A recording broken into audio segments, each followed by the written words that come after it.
Hello everyone, আজকে আমরা video প্রেজেন্টেশনের মাধ্যমে মানবীয় যোগাযোগের ধরন দেখেছি।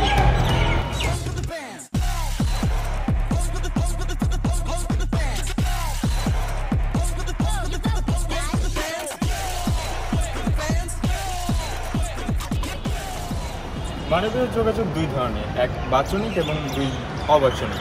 চলুন দেরি না করে এখন আমরা বাচনিক এবং অবাচনিকের ব্যাখ্যাগুলো দেখে আসি। কি মুশকিল, একদিনে দুইটা প্রেজেন্টেশন করে গেছে। রবিবারে রাকিব স্যারের প্রেজেন্টেশন, সাজ্জাদ স্যারের প্রেজেন্টেশন। কিভাবে কি যে করব মাথাতেই আসতেছে না কিছু।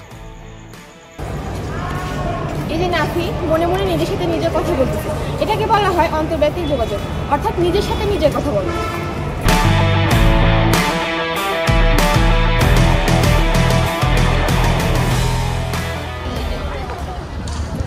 এই যেমন এখানে 2 থেকে 3 জন বান্ধবী বসে আড্ডা দিচ্ছে, এরকম 2 বা ততোধিক মানুষজনের মাঝে যে কমিউনিকেশন, সেটাকে বলা হয় আন্তর্ব্যক্তিক যোগাযোগ।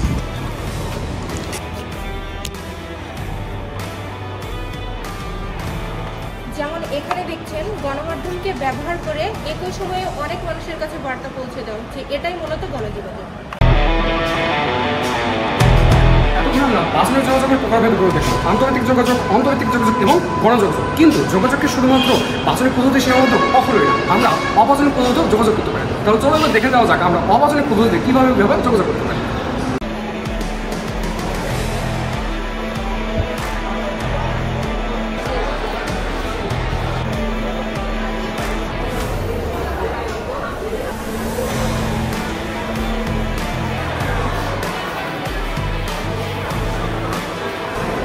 এই যে মাত্র যেটা দেখলেন যে এত ভিড়ের মাঝে এক বন্ধু আর এক বন্ধুদেরকে জাস্ট এই হাতের ইশারা দেখিয়ে তাদেরকে কাছে ডেকে নিল।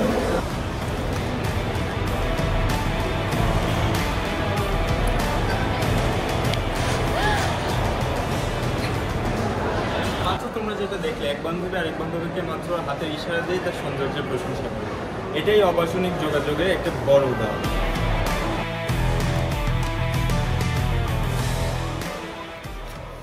দুই বন্ধু পরস্পরের সাথে হঠাৎ দেখা হওয়ার ফলে একে অন্যের সাথে হ্যান্ডশেকের মাধ্যমে কুশল বিনিময় করছে, এটাই মূলত অবাচনিক যোগাযোগের অংশ।